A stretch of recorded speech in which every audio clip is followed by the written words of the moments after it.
میرے پیارے آقا صلی اللہ علیہ وسلم کے پیارے دیوانوں، قربانی کے حوالے سے آپ پہلا مسئلہ دیکھیں تو آپ اور ہم جب جانور ذبح کرنے کے لیے تیار ہوتے ہیں تو یہی تو پڑھتے ہیں، انی وجہت وجہی للذی فطر السماوات والارض، پڑھتے ہیں نا؟ کبھی اس کا مطلب بھی سنا آپ نے؟ کبھی مطلب بھی سمجھا؟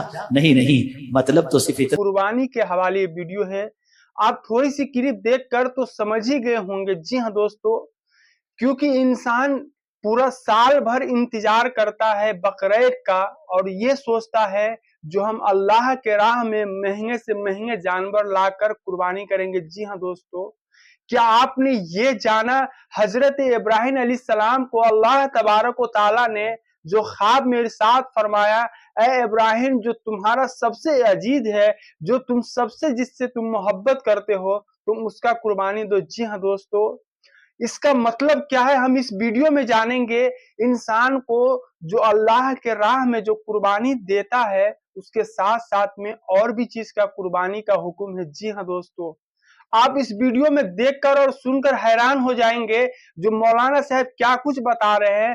ہمارے معاشرے میں تو یہی چیز عام ہے، جو ایک مہنگی سی مہنگی قربانی لاؤ اور محلے والے کو یہ بتاؤ جو ہمارے اتنا مہنگا کسی کا بکرا نہیں ہے، اللہ کے بارگاہ میں ہمارا ہی بکرا مقبول ہونے والا ہے، قبول ہونے والا ہے۔ جی ہاں دوستو، انسان کو کیا کچھ اس کے ساتھ قربان کرنا چاہیے جو ہم اس ویڈیو میں سمجھیں گے اور جانیں گے۔ جی ہاں دوستو، اس ویڈیو کو آپ دیکھیے تاکہ آپ کو بھی وہ حاصل ہو سکے جو اللہ کے راہ میں جانور کو قربانی کرنے کے ساتھ ساتھ بھی اور بھی کیا کیا چیز کو قربانی کرنا ضروری ہے۔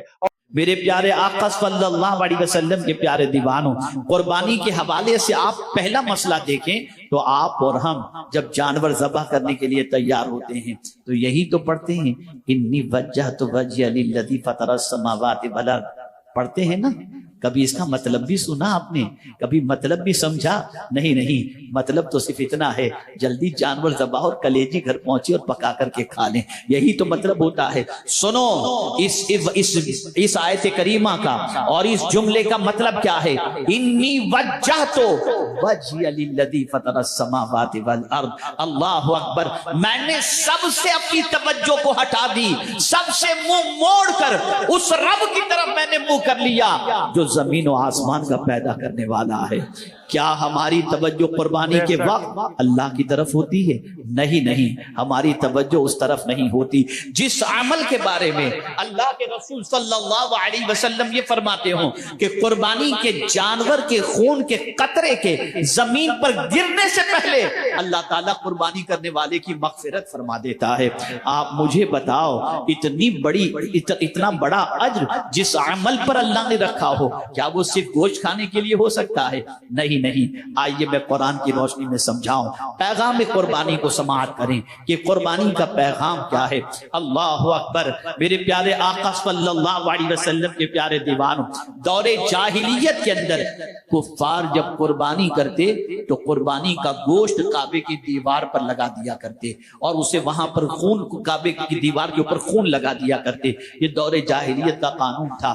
مسلمان حج کر کے جب لوٹے تو انہوں نے سوچا ہمیں بھی ایسا ہی کرنا چاہیے، تو انہوں نے جب قربانی کے خون کو کعبے کی دیوار سے لگانا چاہا، اللہ نے آیت نازل فرما دی، لن ینال اللہ لحومها ولا دماؤها ولکن ینالہ التقوی منکم، اللہ کی بارگاہ کے اندر تمہارا خون بھی نہیں پہنچتا، تمہارا گوشت بھی نہیں پہنچتا، اگر اس کی بارگاہ میں کوئی چیز پہنچتی ہے تو تمہارے دل کا تقوی پہنچتا ہے، اللہ کا ڈر تمہارے دل میں کتنا ہے یہ پہنچتا ہے۔ اگر قربانی کرنے والا اس نیت سے قربانی کر رہا ہے کہ گوشت کھاؤں گا اور مزے کروں گا، آپ ذرا سوچو اس کی نیت میں کتنا فطور ہے، وہ اس نیت سے قربانی کر ہی نہیں رہا۔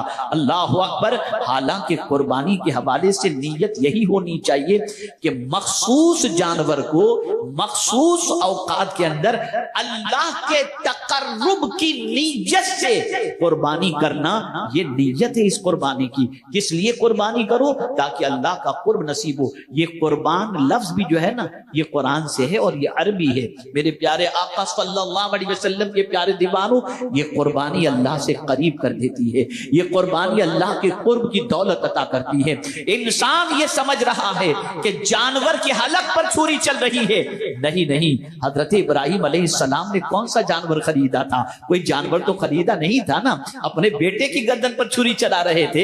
اے رسول اعظم صلی اللہ علیہ وسلم کے دیوانوں، ذرا مجھے یہ بتاؤ، یہ قربانی تو حضرت ابراہیم کی سنت ہے، پھر حضرت ابراہیم نے تو جانور پر جو ہے چھری بعد میں چلائی، لیکن آپ مجھے بتاؤ اس سے پہلے حضرت ابراہیم نے تو اپنے بیٹے کو لٹایا تھا اور بیٹے کی گردن پر چھری چلانے کے لیے تیار ہوئے.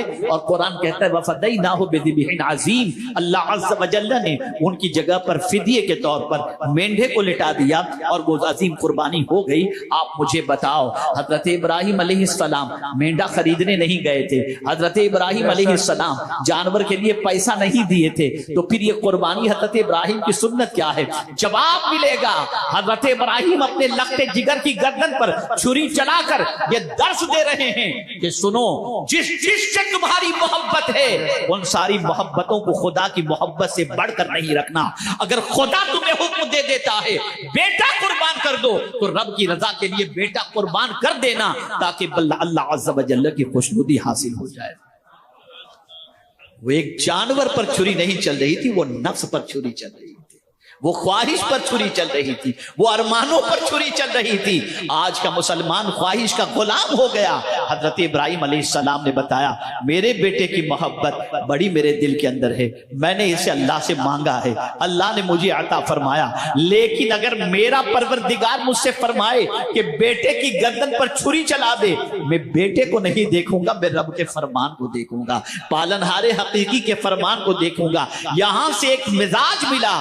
قربانی کا سب سے بڑا پیغام یہ ہے کہ تم سے جانور پر چھری مت چلاؤ، اپنی خواہشوں کی پیروی پر بھی چھری چلا دو اور عزم کرو مانیں گے تو اللہ کی مانیں گے، اپنی خواہش کی کبھی مانتے ہوئے نظر نہیں آئیں گے. ہم نے خواہش کو اپنا معبود بنا لیا. ایک خواہش پوری نہیں ہوتی، دوسری خواہش جنم لے لیتی. ہم خواہش کے غلام ہو گئے، نفس کے غلام ہو گئے، اور اللہ کی بارگاہ میں یہ گوشت اور خون نہیں پہنچتا، تقویٰ. اور جتنی بھی عبادتیں ہیں، توجہ چاہوں گا، جتنی بھی عبادتیں ہیں وہ ساری عبادتیں ہمیں متقی بنانے کے لیے ہیں. اس کو ذہن میں رکھیے گا، صرف ہمیں پرہیزگار بنانے کے لیے. اور ہم سب کچھ بن گئے، نمازی بھی بن گئے، روزے دار بھی بن گئے، حاجی بھی بن گئے، اور جو اللہ کی راہ میں خرچ کرنے والے بھی بن گئے، لیکن ابھی تک متقی نہیں بن سکے. متقی نہیں بن سکے. جس مقصد کے لیے عبادتیں ہیں وہ مقصد ہم حاصل نہیں کر سکتے. کیا کبھی آپ نے ماہ رمضان کے روزے کے مقصد کو دیکھا؟ کتب علیکم الصیام کما کتب علی الذین من قبلکم لعلکم تتقون. روزے اس لیے فرض کیے گئے تاکہ تم پرہیزگار بن جاؤ، تاکہ تم متقی بن جاؤ. سفر حج کے لیے جا رہے ہو، زاد سفر لے کر کے جا رہے ہو، لباس پہن کر کے جا رہے ہو، وہاں بھی قرآن کہتا ہے اگر تم جاننا چاہتے ہو کہ تمہارا حج کے سفر کے اندر زاد سفر سامان سفر کون سا بہتر ہے، تو قرآن کہتا ہے کہ سامان سفر کے اندر تقویٰ یہ سب سے بہترین زاد سفر ہے، اور لباس جو ہے وہ لباس التقویٰ خیر، تقویٰ کا لباس سب سے بہتر لباس ہے. لیکن افسوس کے ساتھ یہ کہنا پڑتا ہے کہ آج تک ہم متقی بن ہی نہیں سکے.